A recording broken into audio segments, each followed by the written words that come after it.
Buenas tardes, me gustaría saludar a todos, en especial a mi amigo Javier, el profesor Javier García Zubia, por haber invitado a estar aquí con vosotros y hablar un poco de mi experiencia con los laboratorios remotos. Entonces, pensaré ahora. El objetivo para esta media hora es que vosotros podéis aprender los fundamentos, algunos casos de estudios, una arquitectura general y algunas líneas de trabajo en el campo de los laboratorios remotos. Para eso, la presentación va a estar estructurada en tres niveles: introducción, la arquitectura de laboratorios remotos y al final conclusiones y líneas futuras. En la introducción hablaré de las competencias experienciales a la enseñanza del laboratorio. Hablaremos después de los laboratorios reales, virtuales y remotos. Y después iremos enfocar un poco en los laboratorios remotos, hablando de fundamentos, motivaciones y características. Y al final hablar del uso de laboratorios remotos en ciencia e ingeniería. Presentaré después los requisitos para la arquitectura de un laboratorio remoto, destacaré algunos puntos y la conclusión. Vale, entonces, en ingeniería hablamos de competencias. Tenemos aulas teóricas y laboratorios para ganar esas competencias. Hace 10 años atrás, un grupo de gente en América, en los Estados Unidos, se reunió para hablar de cuáles son las competencias para los laboratorios en ingeniería. Ese trabajo ha sido publicado por dos personas, por Faisal y Rosa, en 2005, y lo que este grupo ha hecho es reunir un grupo de 13 objetivos para las competencias experimentales. Voy a hablar de esas competencias en la próxima slide.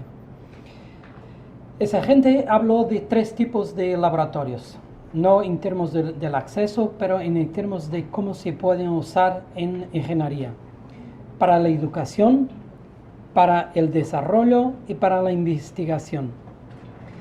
Entonces, al final tenemos que para los laboratorios educativos, cuando se van a usar en clases, tenemos un conjunto de 13 objetivos.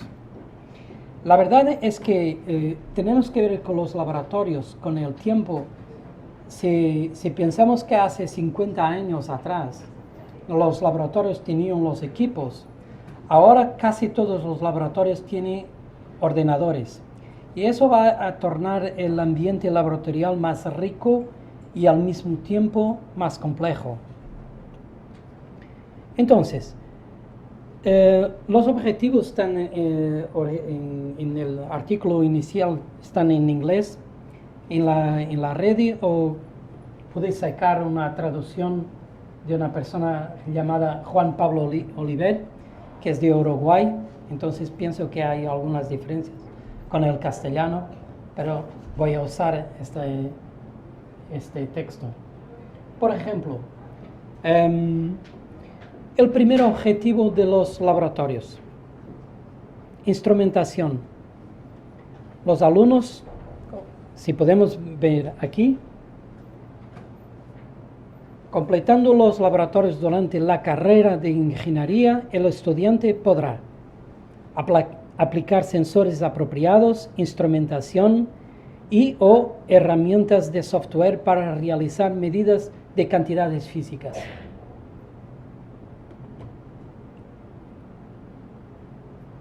Por ejemplo, análisis de datos. Demostrar la capacidad de recoger, analizar e interpretar datos y de sacar y apoyar conclusiones. Poder hacer juicios basados en órdenes de magnitud y conocer los sistemas de unidad y sus conversiones.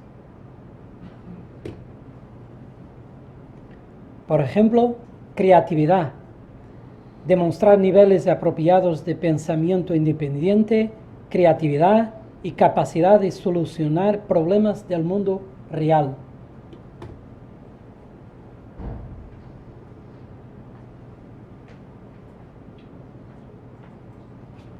O, por ejemplo, trabajo en equipo.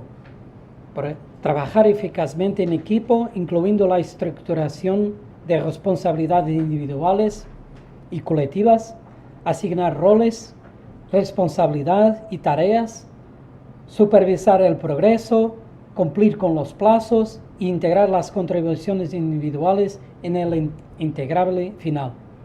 Todos esos son objetivos generales para los laboratorios. No estamos hablando aquí de ingeniería eléctrica o química o de mecánica. Estamos hablando de los laboratorios en general. Entonces es importante para el profesor, para que cuando va a crear las tareas del laboratorio, se pueda fijar en un cierto objetivo, para que al final el alumno tenga trabajado todos estos objetivos.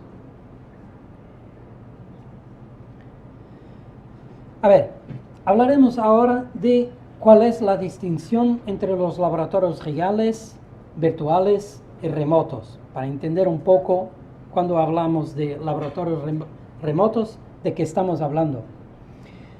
Podemos usar dos tipos, una clasificación que basada en dos tipos. El tipo de acceso, si el acceso es local o remoto, y el tipo de recurso, si estamos hablando de un recurso que es real o es simulado, si está en el ordenador. Entonces, para empezar, si hablamos de un acceso que es local a un tipo de recurso que es real, entonces tenemos los laboratorios reales, lo que tenemos aquí en la universidad, en casi todas las escuelas. Si la naturaleza del recurso se va a cambiar para simulado, entonces tenemos un virtual lab, un laboratorio virtual. En ese tipo de laboratorios, el software va a ser instalado, pienso que se puede ser instalado, en el computador, en el ordenador que está en el laboratorio. Si usamos un recurso simulado, pero vamos a acceder remotamente, por ejemplo, utilizando un web browser, hablamos también de laboratorios virtuales. Y al final, si vamos a acceder a algo que es real, hay equipos, pero vamos a acceder desde nuestra casa o donde podamos estar con el ordenador, entonces hablamos de los laboratorios remotos. Entonces, un laboratorio remoto es cuando accedemos a un recurso que es real, estamos controlando, observando equipos, y cuando lo estamos haciendo de una forma remota, de una manera remota.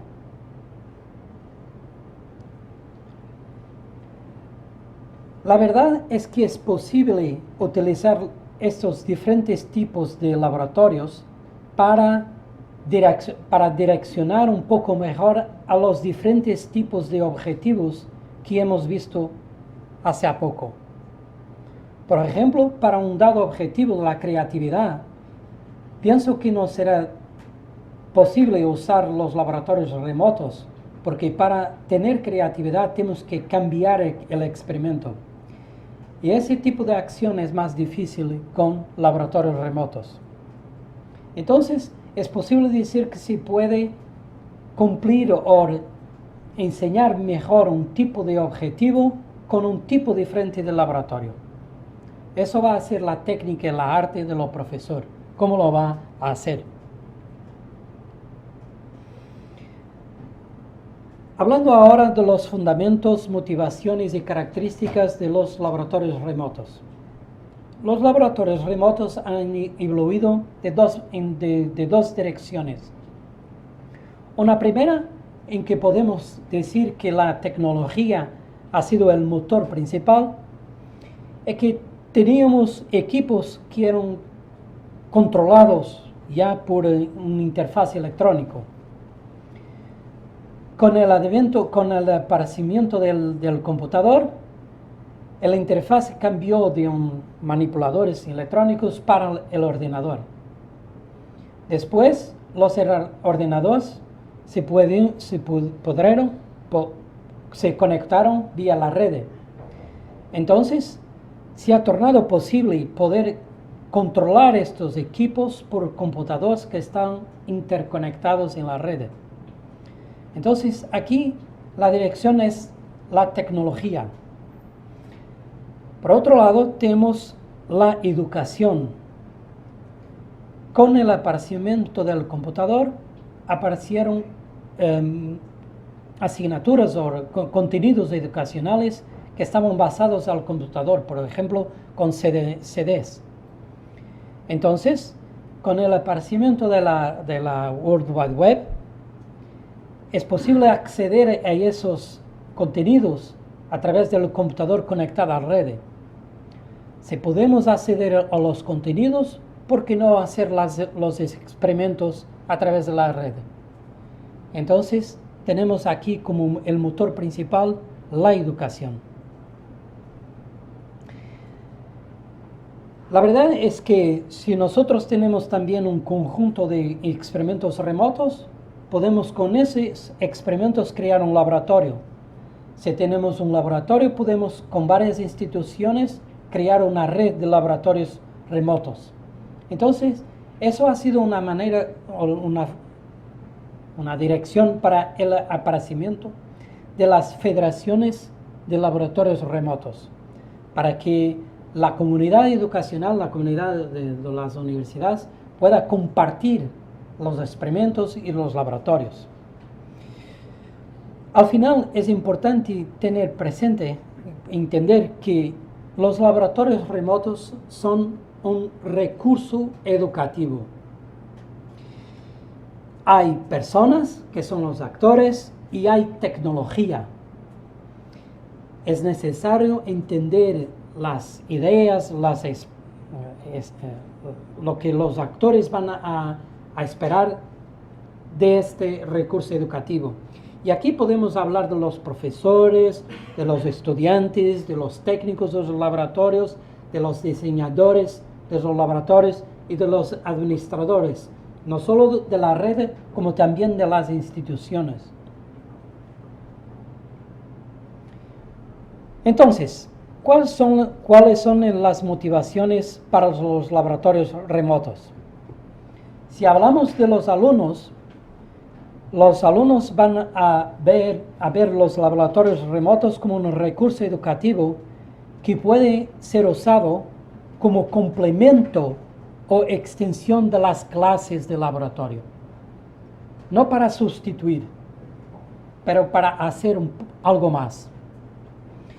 Para los profesores, les da la posibilidad de hacer una rápida demostración práctica de conceptos teóricos dentro del aula de teoría. Por ejemplo, si ahora yo estuviera presentando las leyes de Kirchhoff o algo así, pudiera cambiar por el laboratorio remoto y demostrar en la práctica que las leyes son reales, van a funcionar. Además, los laboratorios remotos permiten cubrir el hueco que hay entre la simulación y los experimentos reales hechos en un laboratorio real. La simulación es siempre un entorno seguro porque es algo que es hecho con software en el computador. No voy a poder danificar, a quebrar el computador. Pero en un laboratorio real, eso es posible. Cuando estoy trabajando con los equipos. Entonces, los laboratorios remotos nos van a permitir acceder a algo que es real, pero usando un computador donde es posible crear un entorno seguro. Algo puede fallar, es verdad, pero eso va a depender del diseñador y del técnico del laboratorio, de la manera como fue construido el laboratorio remoto. Además, los laboratorios remotos son una solución más económica para cursos a distancia en ciencia e ingeniería. Y aquí hablamos de las universidades a distancia que van a hacer los trabajos laboratoriales con un Campus Week. Van a llamar todos los alumnos que van al edificio de la universidad y van a trabajar a hacer los experimentos. Entonces los laboratorios remotos van a permitir que esos alumnos se puedan preparar un poco mejor y reducir el número de días en que los alumnos van a la universidad y solo van a ser avaliados de lo que pueden hacer en los experimentos. Una otra ventaja de los laboratorios remotos es que los problemas de accesibilidad, por ejemplo, para gente que tiene dificultad, por ejemplo, gente con cerebral palsy, parálisis cerebral, ¿sí? El problema de acceder al laboratorio no es más un problema del edificio, es un problema que cambia para el computador. Además, los laboratorios remotos van a permitir acceder a equipos caros, por ejemplo, un microscopio electrónico, que puede no estar disponible en el centro o en la universidad. Y finalmente, posibilita el trabajo colaborativo sin tener en cuenta el género o condición social. Algo que es importante porque algunas veces cuando la gente está en el laboratorio y tiene que trabajar en un equipo, algunas veces ciertas personas, ciertos alumnos no son los que la gente quiere trabajar con. Entonces, cuando la gente trabaja en equipo usando el computador, no hay diferencia.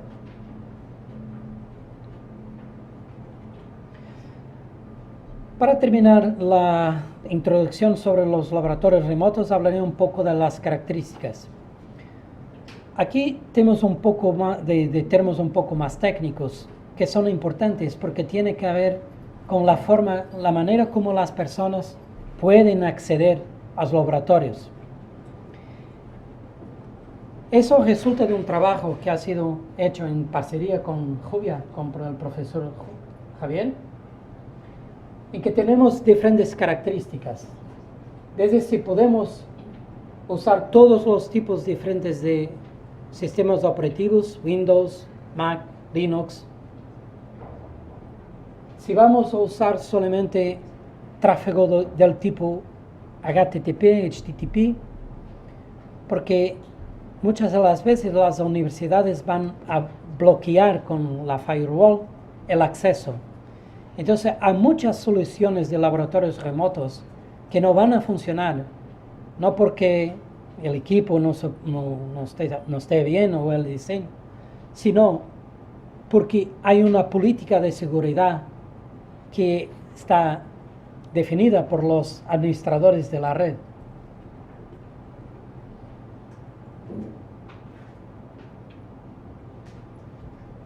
Por ejemplo, la necesidad de tornar los laboratorios remotos accesibles no solo por los computadores, como también por PDAs, por mobile phones, etc. Entonces, para terminar la introducción, voy a enseñar algunos casos que se pueden encontrar en la red. Por ejemplo, un caso de utilización para física, en que podemos estudiar el movimiento de un péndulo.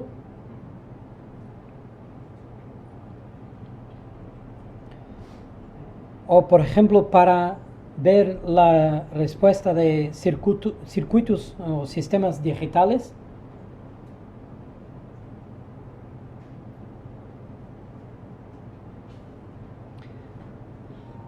Para control, por ejemplo, para caracterizar materiales, para hacer experimentos con la temperatura y con el control automático de algunos equipos. o para química también. Por ejemplo, aquí tenemos una, ¿cómo va a decir eso en español?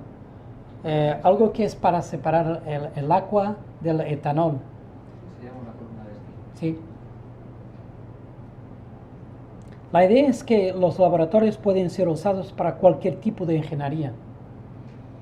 Aquí tenemos un otro ejemplo del MIT que se van a usar para vibraciones en Civil Engineering, ingeniería civil.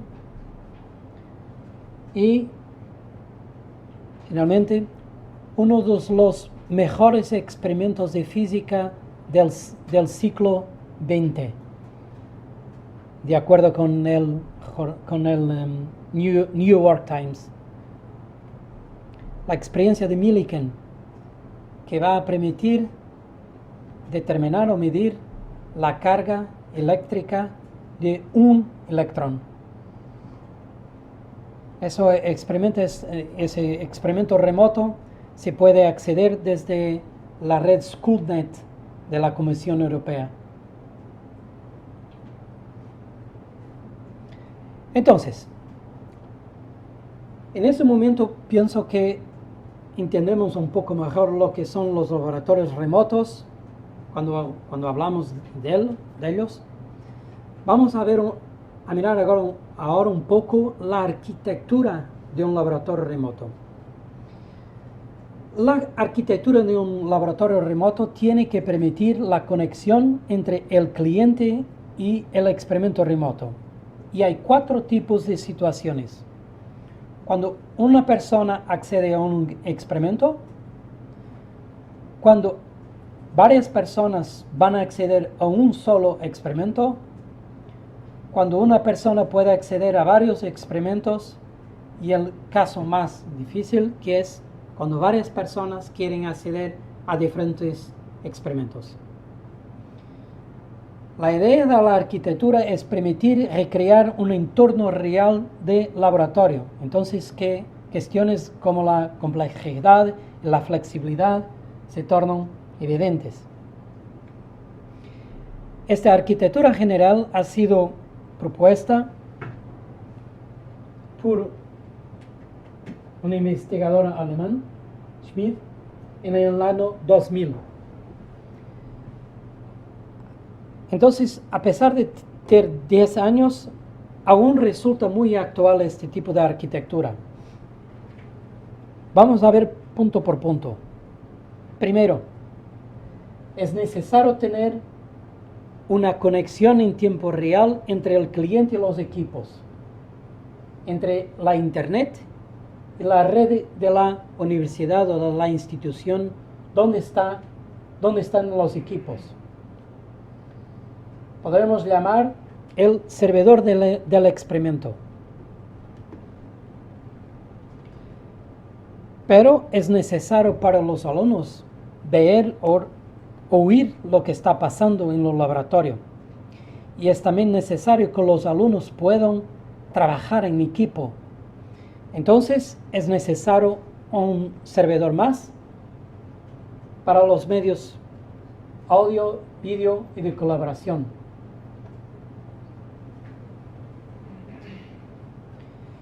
Pero para hacer un experimento es necesario entender lo que tenemos que hacer. Tenemos que tener un guión, un script. Entonces es necesario tener un web server, donde vamos a tener las páginas de los utilizadores, manuales, información de ayuda, el material de educación, de aprendizaje.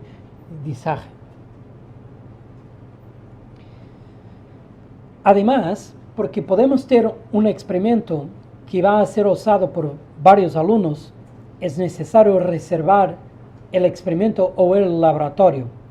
Entonces, es necesario un servidor de accesos para poder reservar los experimentos. Si varias instituciones trabajan en conjunto, entonces es necesario algún medio para poder compartir esos tipos de recursos. Entonces necesitamos de algo que va a trabajar entre las instituciones, un servidor interuniversitario.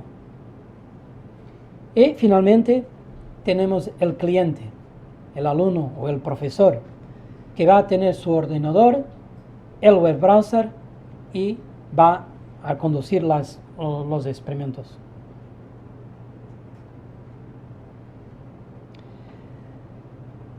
Aunque esta arquitectura es muy general, la verdad es que hay trabajos de investigación que añaden más cosas a esta arquitectura. Por ejemplo, el trabajo de Müller y Herbe, en que se pueden mezclar los laboratorios remotos con los laboratorios virtuales. Entonces, cuando un alumno va a hacer un experimento, una parte es realizada con equipos reales y otra parte es simulación. Pero para el alumno, eso resulta transparente. Y además, con el aparecimiento del Second Life y otros tipos de ambientes virtuales, la verdad es que es posible también acceder a los laboratorios remotos a través de los ambientes de 3 dimensiones. Algunas observaciones acerca de la arquitectura. Los requisitos pedagógicos y técnicos afectan y deciden la arquitectura final del sistema. No hay una sola arquitectura. Hay varias diferentes arquitecturas que tienen una base, que es eso, pero si el profesor va a decir, esto es más importante para mí, yo quiero que este objetivo que voy a crear, por ejemplo, la creatividad, para mí es necesario que el alumno pueda escoger el tipo de equipo que va a usar en el laboratorio remoto. Entonces, eso va a cambiar un poco el interfaz de los laboratorios remotos. La verdad es que las tecnologías pueden ser clasificadas de acuerdo a 4 parámetros y que en cada una engloba diferentes características, y hablamos ya de esas características. La universalidad, la seguridad y estándares, la potencia y el desarrollo.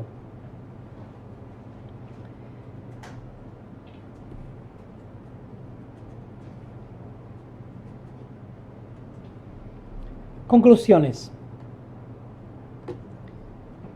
A nivel mundial, a nivel global, hay varias líneas de trabajo. La primera, en mi perspectiva, la más importante, es que los laboratorios remotos tienen que evolucionar hacia una tecnología educativa madura. Por ejemplo, una tecnología de enseñanza aceptada de forma amplia para acomodarse a diferentes tipos de aprendizaje,